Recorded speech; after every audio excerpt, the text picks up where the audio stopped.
Oh, hey guys, welcome back to another tutorial. We're back in Unreal Engine 4. This is going to be a series of tutorials just to show you how to make that, I guess, shooting range example that I had put up a couple days ago. I'll show you right now what I'm talking about. Let's go ahead and play. So we have this character, and we have when you press space, projectiles get shot out, and you can explode them, and you'll get points. There's a timer, and there's a way you can keep your score. And just depending on how quickly you shoot these things, the more points you get. That's the gist of it.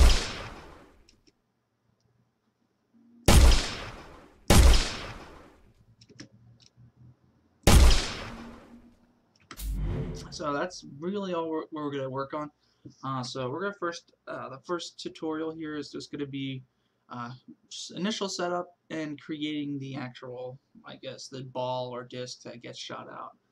So we're going to do a new project just because this one has everything that's changed. And we're going to do first person.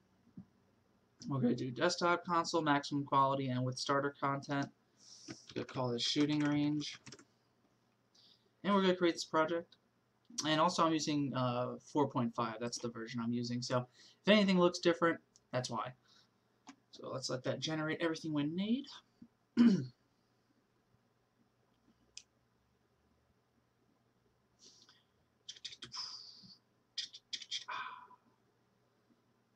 This is fun waiting.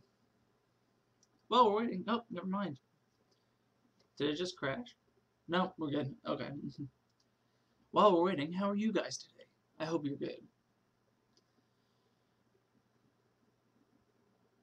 There you go. And by default, you get this first-person template area. So first, let's go ahead and save it as a different level, which I'll just call the shooting range. Let's clear out some of these boxes. And let me move the content browser up here. And this is where we're going to have our open area. So we can just drop that down. And then last thing is to move our player start all the way over here. Make sure it doesn't collide with anything, and then turn it around 180. And then we could just build, just so we have everything nice and clean. And that's basically the level. It's nothing extravagant. We just want to have an open area to shoot the discs, everything like that. So we're going to let this export and build, and it's done. Almost. Yeah, you can code those imported static shadow maps. There we go. Okay. So we're done. So we're going to save. So the first thing is we're going to create our destructible mesh because we want it to be able to be destroyed. So what I do is in the default starter content, there should be an option here. I'll say shapes. And for this purpose, we're just going to grab the sphere. And what we're going to do, let's just go ahead and create a copy. So duplicate it. Just call this SM sphere. And then the next thing we're going to do is right click on that. And there should be an option. It'll say create a destructible mesh. So choose that option. And when you do that, you get this new kind of like editor. Has the shape in it. And also in your content browser, you're going to have basically your SM sphere and then your SM sphere DM, standing for destructible mesh. Let's go ahead and let's save that shapes folder. Now we're going to focus on this actual mesh here, the destructible mesh. So first things first, let's go down to default destructible parameters and then damage parameters. So for default impact damage, we can just make that 0. Impact damage, we can make that 1. And damage threshold, we can leave at 1 as well. Those are the only parameters we're going to change. But then at the bottom here, there should be options for the fracture itself. We don't really need to look at yet. And basically, there should be an option to show us how many different aspects we can have. So it'll probably be the cell site count. Let's do 50 for that. So that's how many basically fractures it's going to break into. And then there's a button over here that says fracture mesh. So we're going to click on that. It's going to generate everything. May take a moment. There we go. So up here you'll have an explode amount. It goes from 0 to 5. Basically shows you how it's going to blow up. So I'm curious if we change that to 2. We hit fracture. It only gets split into 2. Or if I'm not looking at the right property. Yep, that's it. So it splits up in 2. So the more cells you have, the more processor heavy, the more it's going to generate these effects and these actual parts of this mesh. So I think 40 is enough. And you can do a random seed. You just do 2. It just does it, more randomly on what fracture is coming out. So we'll hit fracture mesh again. Let it do its thing. And then we can just see how it explodes there. So it's like zoom. Whoop, whoop, whoop, whoop, whoop, whoop, whoop. So we got that. So we're going to save it. And then we're going to grab it in our content browser, go into our scene, right click and just add it in. And I like to start it up pretty high just to see if it will break or not. So let's do Alt P to play an editor. And it's not even moving. That's always a good thing. Because there's actually properties we forgot to add here. So let's scroll down. We're going to do simulate physics. And also simulation generate hit events. Those are the 2 we're going to check. So again, simulation generates hit events, and we're going to do simulate physics, and that will unlock start awake. And we want it to start awake just for right now. So now when we turn around, it's falling, and it broke. And back in the content browser, if we open this back up, you could do more for damage spread. We can make that 10. Impact damage, we can make like 100. And we can make damage threshold like 0.1. And this should change the behavior of the mesh as it's falling. Just very slightly. But we got it actually how we want. Which is really cool. So let's grab the mesh.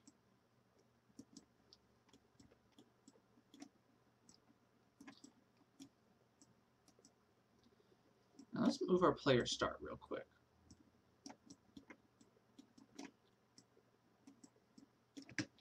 Just so we're facing this. This way, what I want to do is basically have this shoot at the wall, just so we can see how the impact's doing. So what we're going to do now, though, we got to make it a blueprint, just so it has behavior on it. So we're just going to grab this.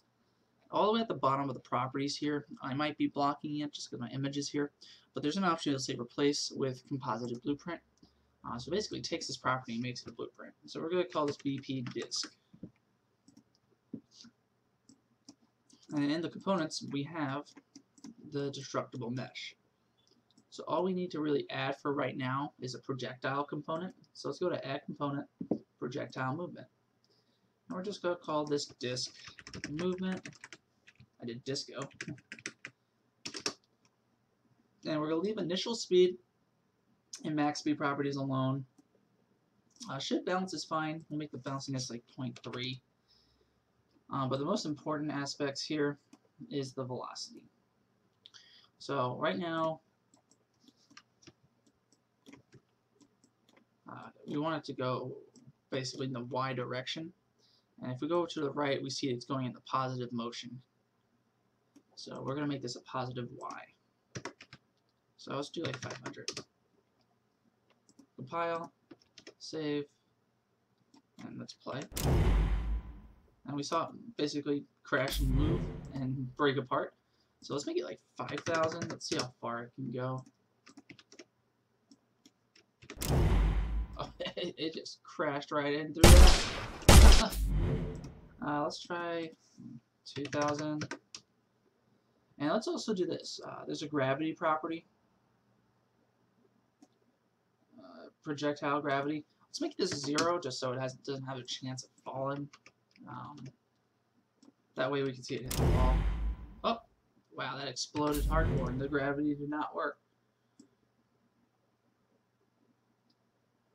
Let's try finding another property here.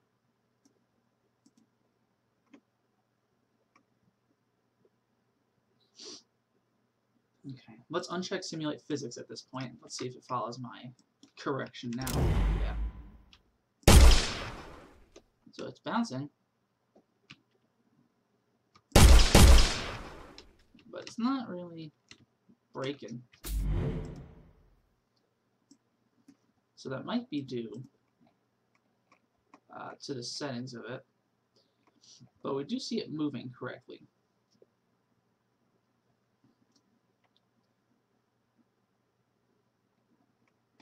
So we got that working, at least a little bit. And we're gonna make some changes so that when we shoot at it, it breaks it better.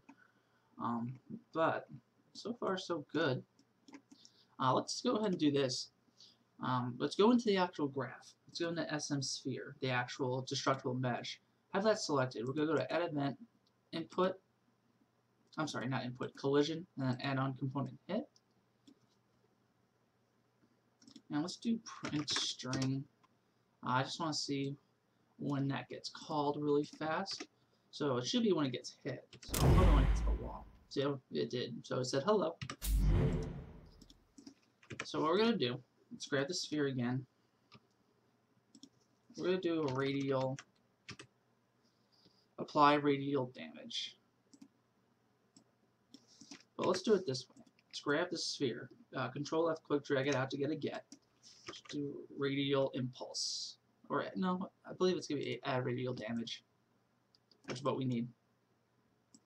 Throw that in. Base damage, let's just make this ridiculous for right now. We'll do 1,000. Damage radius will be 512. Impulse strength will be like 500.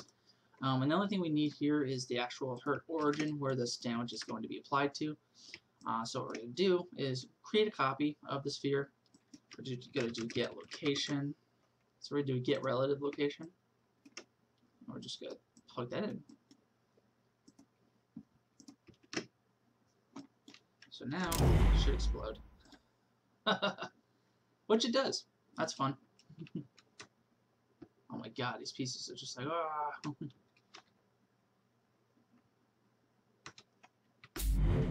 So that's fun. Let's also try this. I want to do a lot of different things here, just to show you how we're working with this. So let's do, let's do the letter like G as a key event. Let's do pressed. Let's do print string, just to make sure it gets recognized.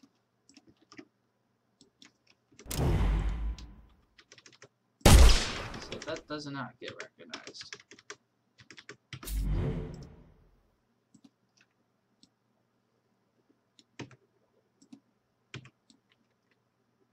Or we can do this actually. Let's do event begin play. Let's get a delay by holding down the D key. Let's make it about 2 seconds. And then we're going to do a spawn actor from class. And then select class is going to be BP underscore disk. Spawn transform, we're just going to need to grab this. So let's do, let's try this. Transform. Should be a make option here. Make transform. There we go. Just toss that in. The location, we're going to use this as our example. So negative 690.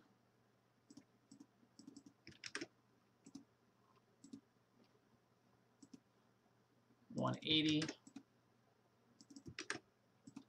$220. Everything else should be able to be left the same. So let's see what happens. Yep, exactly what I wanted. Just poof, constant explosions. Or if you want to get crazy, you could do like 0.1, and we get to see a bunch of them get shot out. Oh god. So there's just constant explosions going on. Let's check out the frames per second.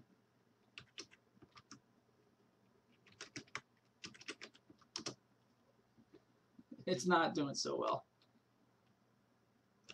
That looks hilarious. Okay. So we can disconnect that. We don't need that. That was just for kind of funsies. But we'll drag that up. But we got everything we needed. We see the behavior existing within that disk. We can see that it's moving. So that's where we're going to leave it off for this tutorial. There's going to be the next one. We're going to basically have the player control when it's getting fired. And we're going to have it so it only explodes when impacted by a player projectile. So that's something to look forward to. So that's going to be the end of this video. Just want to say thanks for watching, guys. Please subscribe if you haven't already. Comment with more suggestions, and definitely check out some more videos that I have available. Let me know your thoughts on those. So again, that's the end of this video. Thanks a lot.